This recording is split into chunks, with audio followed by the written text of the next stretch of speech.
On December 4, 2024, a man in a dark hoodie calmly approached the CEO of the largest health insurer in the United States and shot him once, twice, 3 times before fleeing on a bicycle into the chaos of Midtown Manhattan. The victim was Brian Thompson, the CEO of UnitedHealthcare. The alleged killer? A soft-spoken, clean-cut Ivy League graduate named Luigi Mangione, a man with no prior criminal record, no known connection to the victim, no history of violence. Just a name, a manifesto, and a mind that once earned praise from some of the world's top engineering professors. How does someone so brilliant, so full of promise, end up accused of premeditated assassination? Was this the result of mental collapse, or something colder, more calculated? This is not just a story about murder, it's about the weight of expectation, the pressure of perfection, and the shadows that even success can't keep buried. Luigi Mangione was not a household name, not a celebrity, not even someone most of us had ever heard of, until the moment he became front-page news. Born in Maryland, Mangione was the golden child of every suburban American dream. He graduated valedictorian from the prestigious Gilman School, a private all-boys prep school known for producing senators, scholars, and CEOs. But Luigi wasn't just book-smart. He was technically brilliant, fascinated by artificial intelligence and robotics. He was the kind of student teachers remembered for years.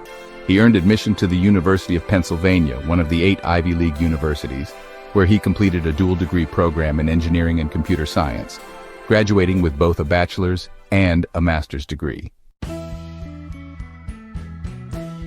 He also founded a video game development club, interned at top tech firms, and seemed on track for a high-paying, low-conflict life in Silicon Valley. But something began to change.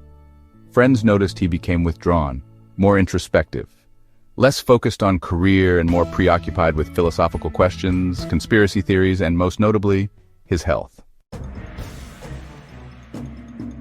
In 2023, Mangione underwent back surgery. The procedure was meant to resolve chronic pain issues that had plagued him since college. Instead, it triggered something deeper.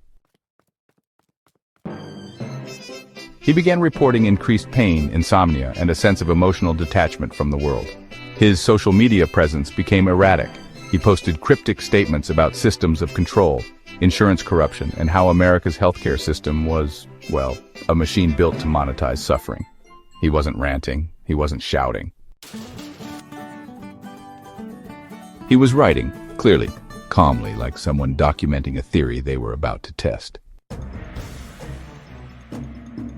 By late 2024, Mangione had relocated to New York City, allegedly under the pretense of launching a tech consulting firm. But his actual activities were far more disturbing.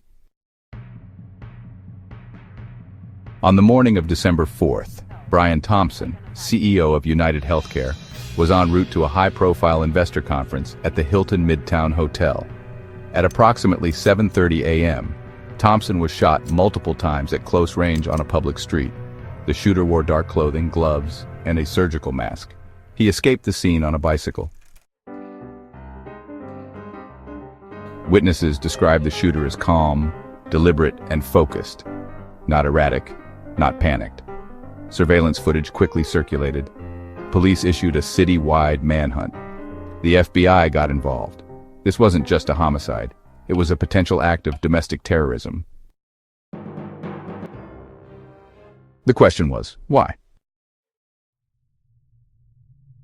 And soon, they had a suspect. On December 9, 2024, after nearly a week of searching, authorities arrested Luigi Mangione at a McDonald's in Altoona, Pennsylvania. He was calm, cooperative, unarmed, but carrying a 9mm handgun with a suppressor, multiple fake IDs, a handwritten manifesto, printouts of corporate profiles, cash, burner phones, and maps.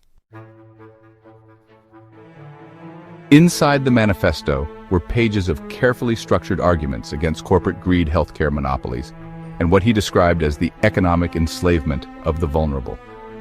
This wasn't just anger, it was philosophy turned radical.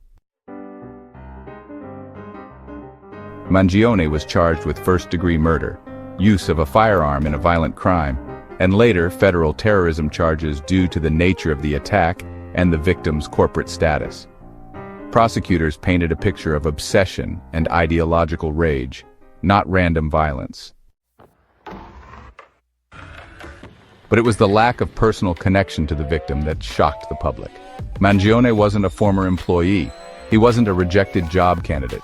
He wasn't even a customer. He was, in legal terms, a complete stranger.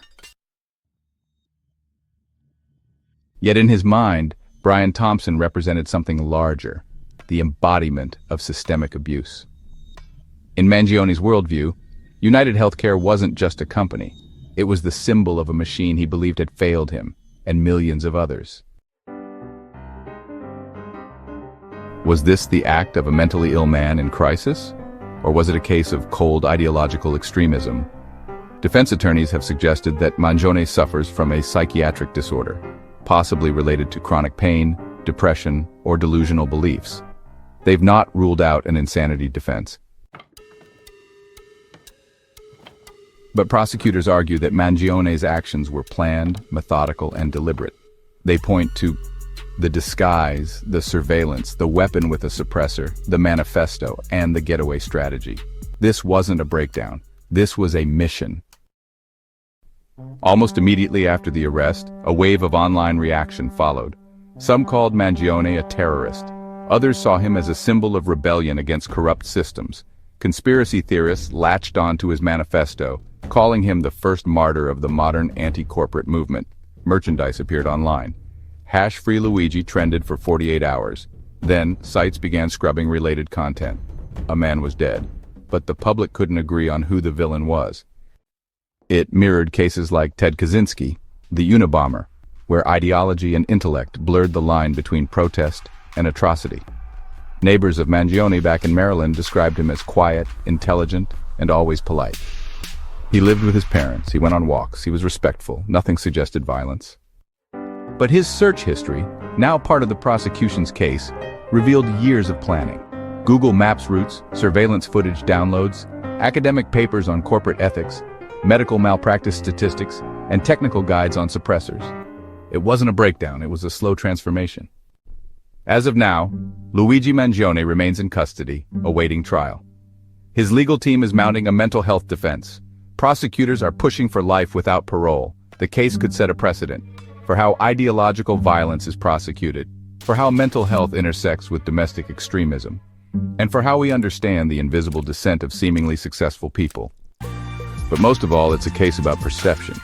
How we see someone in a cap and gown, and never expect to see them behind a plexiglass partition.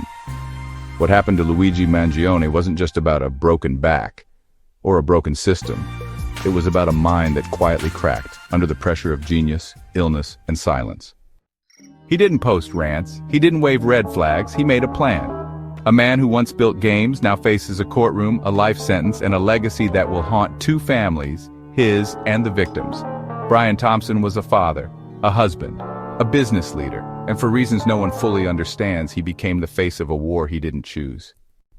The story of Luigi Mangione reminds us, not all danger screams, some of it studies, graduates, passes quietly, and one day, pulls the trigger. Thank you for watching. Subscribe for more true crime stories, where psychology, society, and tragedy collide. Stay thoughtful, stay alert, and never assume you know someone just because their resume is impressive.